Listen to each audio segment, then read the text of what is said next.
Well, so Roger Ver earned the nickname Bitcoin Jesus. I know he's uncomfortable with his nickname, but I actually think in interacting with him over the last several years, it's kind of apt. He's sort of in a position now where he is kind of being persecuted and he's like the super soft spoken, nice, kind guy. It sort of looks like he's being crucified at the moment. So I think Bitcoin Jesus is kind of a good nickname for him, but he's been around since literally the very beginning of Bitcoin. A bunch of people who are longtime Bitcoiners will know that he was arguably the most influential public figure in talking about why Bitcoin is important for libertarians in particular.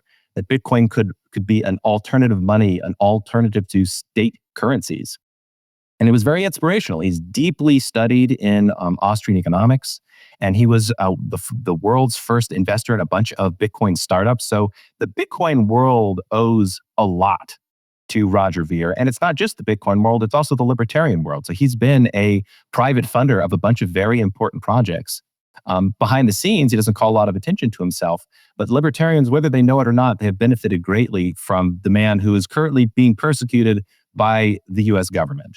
And he, in terms of the book Hijacking Bitcoin, which we recently wrote, he I was able to do most of the writing for the book, but it was very easy to do because he was so inspirational and influential that I already sort of knew Roger's philosophy on Bitcoin and his philosophy of libertarianism and trying to bring a free currency to the world. So it was easy to write it for him because he had inspired my own philosophy about Bitcoin, and a bunch of early Bitcoiners also sort of drew our understanding of what Bitcoin is and its importance from this man.